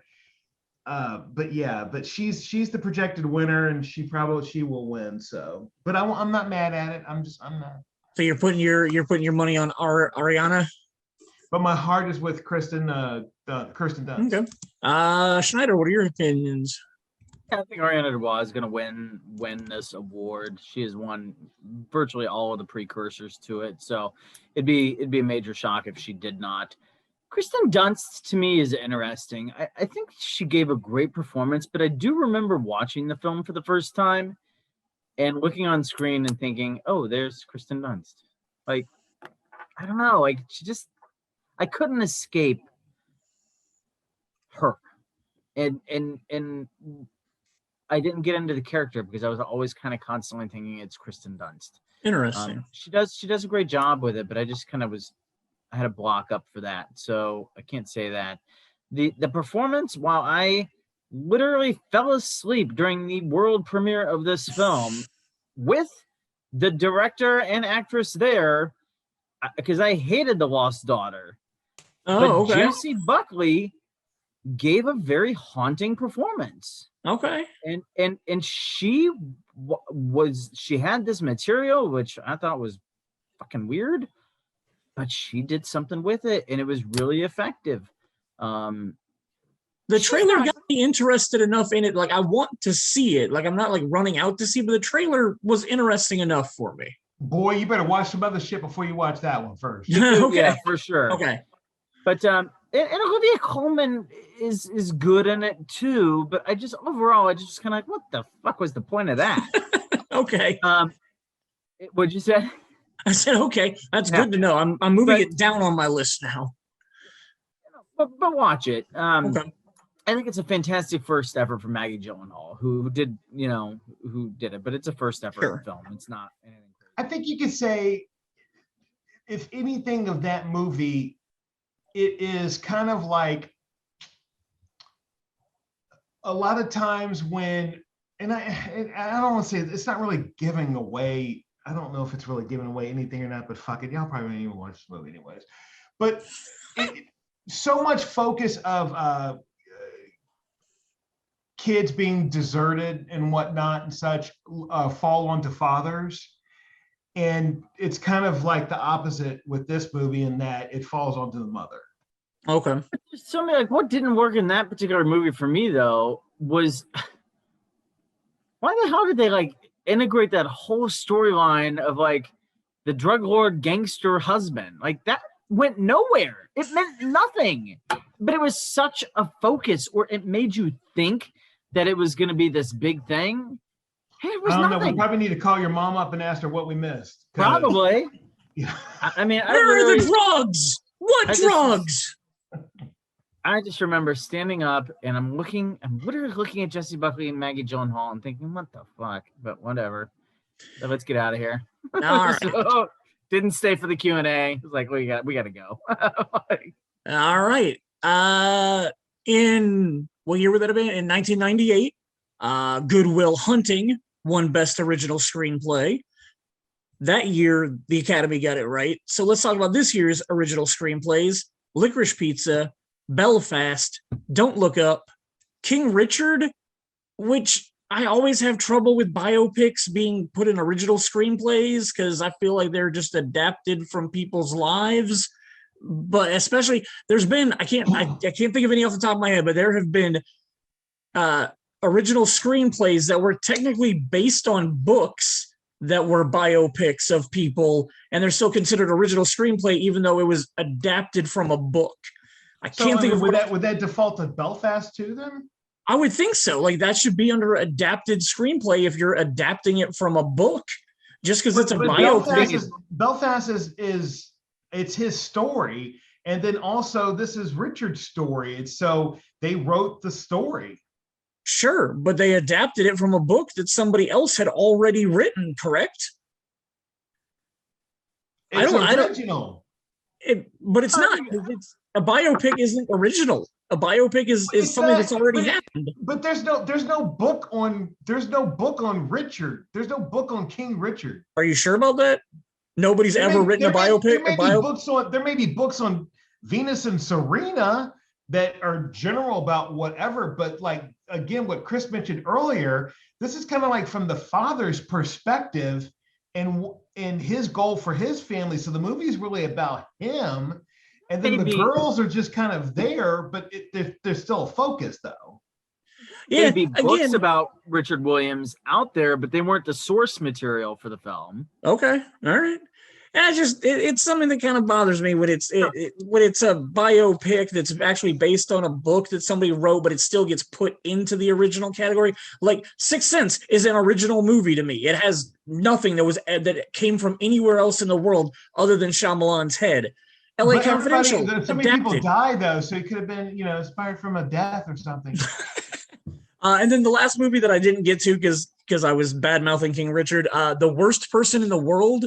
I literally don't know anything about this movie. I don't even know what it is. We haven't talked about it yet at all. It's out there. I haven't seen it. Okay, Schneider, have you seen it? I've seen it. Okay, what are your feelings? I think that it is the most original film that is nominated. It is really, really well done. It has multiple nominations. It very well could have gotten in for Best Picture. It is the most original and perhaps really should win this award. Okay. I think that Belfast will win this award. I think this is the category where voters will honor Kenneth Branagh and give him the award for this. But Worst Person in the World is a Swedish foreign film that is just kind of wild, super original. And Mayor, what's so funny? Well, I'm looking up the IMDb because I had never heard of this movie. Okay. And the trivia for it, the first thing that says is according to the director, it is a rom-com for people who hate rom-coms. Okay. So, yeah. That sounds very interesting. Schneider, sorry to interrupt. Keep going. No. I think Belfast is my pick to win, but I think Worst Person in the World probably should win. Very cool. Jason Richardson, where are you putting your money at for Best Original? I think Belfast will win, but I wouldn't be mad if Licorice Pizza got it. All right. And I think you can never count Paul Thomas Anderson out. I don't know if you guys know this or not, but Licorice Pizza is based off of Kevin James's brother in California. His character is whatchamacallit, the Cooper Hoffman's character, who's the main character, the boy in the film. Okay. Is supposedly Kevin James's brother. And he falls in love with this old girl who's like 10 years older than he is. Really? It's a kind of a wild, crazy summer Barbara in Streisand? California, and it's 1973, so it's the year I was born, and kind of just the hysteria in California during the summertime. And Mayor, you're going to ask a question that I had told you when I was incorrect about the movie and what I thought the movie was about. Yeah, apparently Barbara Streisand is just talked about and is not actually a character in the movie. Right. Gotcha. I was under the impression of something that I had read that she was one of the characters in the movie and that it was kind of like the people around her, but I later learned that I was completely incorrect. Right. All right, our last category now, adapted screenplay, where LA Confidential did win an Academy Award in 1998. This year we've got Power of the Dog, Lost Daughter, Coda, Dune, and Drive My Car. Cut Dune's out. Just throw it out right now. You don't belong in that category at all, pal. Just get out. So it's really on the other four. Which one doesn't belong? Dune. Dune. Power of the Dog. I'm sure Chris will agree it'll win. I think whatever wins this category wins Best Picture. I think Power of the Dog wins this category, it wins Best Picture. I think if Coda wins, it wins Best Picture. So because I picked Coda for Best Picture, I picked Coda for this category because I think it's the one that's going to determine what wins Best Picture. So does that make you Power of the Dog, Jason? Okay. All right. That was some fun Oscar talk. Mayor, do you have anything in either of the screenplay categories to talk about? Other than the fact that you hate Dune and want it kicked out? Dune's just boring, man. So you can't have it in adapted screenplay if you're boring, like that boring. So, but Dune is going to sweep the technical awards. That's fine. Yeah. And what I was going to say earlier is I like what's the director who did Dune? Denis Villeneuve. I all of his movies look really, really pretty, and I'm always bored in them. So yeah, it's just his style, and I don't mesh with it. So I get him confused with who was the dude that did that Jake Gyllenhaal cop movie? That was David Goyer. Halloween movies, no. That was Goyer, wasn't it? Is it David S. Goyer did that one? David Gordon Green. No, he did the one where Jake Gyllenhaal had to recoup himself his health. I know. The Boston bombing one. Yeah. Yeah, I'm thinking of the Night Watch or something Night like that. Watcher or Night something. Watcher. Yeah. Is there? David Ayer. Sorry. David Ayers, thank you. Okay. I always get him confused with Denis Villeneuve, like just because they kind of were doing really new stuff right around the same time, and I always forget which one of them did which movies because I'm old now. The last thing that I had on here for us to talk about, we've kind of discussed a little bit already, and that was anything that you guys thought should have been nominated that didn't get nominated in these categories. I know you were talking about the kid from Belfast and how he should have been in there. And then Schneider, I know you mentioned something else that I'm drawing a blank on now. Cyrano was one that I thought yeah. should have gotten more love than it did. I think that you could have taken Olivia Colman out of Best Actress and put Lady Gaga in. I think that was a huge surprise that she was not nominated for House of Gucci. There was nothing from I House of thought that Gucci nominated, was there? Nothing for House of Gucci nominated. So I think you could have even had you could have even had the two young girls from King Richard in a supporting, the one who plays Serena, I think the older one. No, Venus, the one who plays Venus was amazing. Did I lose? Oh, there you go. I think my biggest snub of the entire awards, or not, no, you know what? It's a snub because this should actually win and it is not even nominated, is in documentary feature. The documentary, The Rescue, which is the story of the rescue of the boys' soccer team that was stuck in a cave for like 12 days. Yeah. This film, I was a sobbing mess in, and it is so fantastic. It is streaming on Nat Geo or whatever that platform is. It is just fantastic. It's from the same team that did Free Solo a couple of years ago, so it's going to have a lot of the same look to it.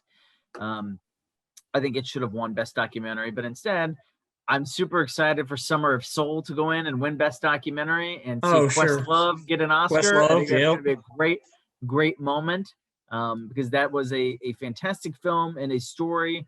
Well, it was a archival documentary. It is a story that is so overlooked because that festival in Harlem with some of the most amazing musicians was running basically concurrent to Woodstock. And nobody knew about this and how important this was to Black music and to Harlem itself. It's just fantastic. It's well worth a watch. Very cool. It's like this year's Hidden Figures almost. Who knew? Jason, Mayor, you have not talked a whole lot tonight. Is there anything you have to say or questions to ask or anything you want to add to this? Because we have been listening to these two cinephile geniuses talk for the last hour and a half. Do you got anything for us this week? No. I just want to say thank you for coming on and educating us on some interesting Oscar buzz. I'm glad to hear that King Richard, like I said, I've been a fan of Will Smith ever since Fresh Prince and grew up with this guy is pretty much. So it's one of those things where I unlike Shane, loved Ali. I think it's a very heavy film. It's hard for me to watch multiple times, but I thought he was very deserving back then because of the physical transformation and the amount of acting that he did in that film. I thought he was very deserving of the Oscar at that point. So that was one of those snubs if you want to go back in time and talk. Was that Beautiful Mind year? Did Russell Crowe win that year? I think you might be right. Sounds right. Yeah. So, and let's be honest, if he wins for King Richard this year, they're really making up for not giving it to him for Bad Boys because he really deserved it in Bad Boys. That was Michael Bay's got the best performance he ever could have gotten out of. I still need to watch part 3. No, you don't. Well, it's better than part 2, so I'll give you that. Right on. And I want to reiterate Jason's sentiments. I am so happy you guys were able to come on tonight. It was a blast listening to you guys. I knew if anybody was going to give us the best information, it was you guys. It has been a pleasure for the last 25 years now, knowing you guys and being being somewhat cinephiles with you. Like I said, my last few years, it's been dropping off. I haven't watched as much as I wanted to. I'm kind of at the point in life where I really just want to be entertained with stuff. And a lot of the Oscar stuff these days what I'm trying to say is when I make time for movies, I'm kind of trying to want to be entertained. Like, I know Back to the Future is not the best movie of 1985. That's why they're cutting out nominees from the telecast, because you just want to be entertained. No. What I'm saying is, like, Back to the Future, not the best movie in 1985, but I would probably watch it over whatever won the Oscar in 1985. I just read an article the other day that someone said, it should have won Best Picture. It should have been nominated and won Best Picture. Really? In 1985, yeah. I'm down for that. I fully support that. I will go back in time and make that happen. Can I make Russell one Crowe last was comment? nominated, but Denzel won that year for Training Day. Of course, Jaybird, give us something. Thank you, Schneider, for that. I think what's interesting about this year is there's some lock-in winners, but there's some few dice rolls there, man, that we're gonna be at the edge of our seat, like, ooh, like, and I think we will be surprised with one or two I'll be asleep of the categories. To me, what I like about the Oscars now, if you compare back to like the 70s and the 80s, the Oscars again used to be so just everything was over dramatic. And I think there's a little spice to the Oscars now. And so when I look at all of the nominations, there's a little fun in the nominations now, and it's not so as serious as if you look at like the past nominations and winners. And this year is just kind of a dice roll of some of the categories. So it kind of makes it exciting to tune into and be entertained by. So, and Belfast would be the typical front runner Oscar movie. If this were like the 80s right now, maybe I'll give you part of the 90s. Belfast would be like the front runner. It would be like 18 nominations. It would win everything because you look at it and it's that typical movie that would be nominated, have all the Oscar nominations and actually win. And it's got Kenneth Branagh's name on it. You know what I mean?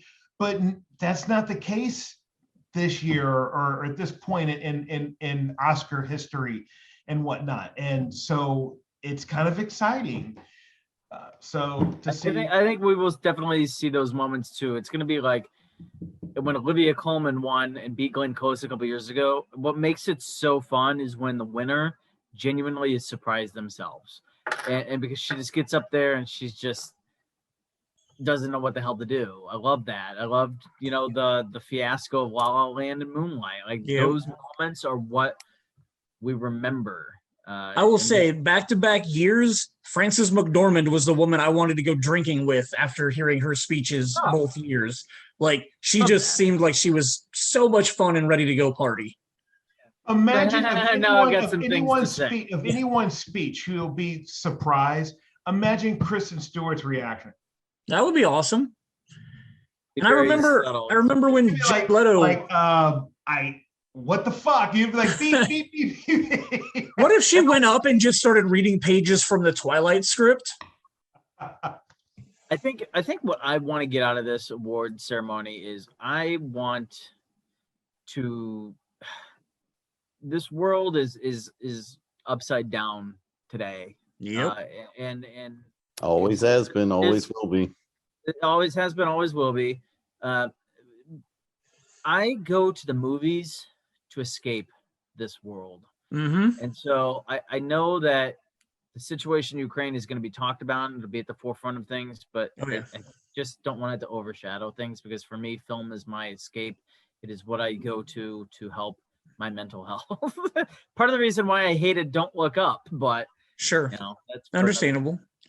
As we've been talking about stuff, the one speech that sticks out the most in my head, and I don't know if anybody else has one that they've loved recently, but when Jared Leto won for the Dallas Buyers Club, like, I literally think that his speech was like, it's been 10, 15 years now, and that speech is still like in my brain because I thought it was so good. Yeah. But yeah, we were just talking about Frances McDormand and how much I loved her speeches made me think about, like, that's one Oscar acceptance speech that I just thought he did a great job with that. So I thank all of you guys for being on here tonight. We have ran over our typical running time recently, but the ABC executives are now telling us to cut the show off. Thank you guys for being here. Thank you guys for listening. We will talk to you guys next year.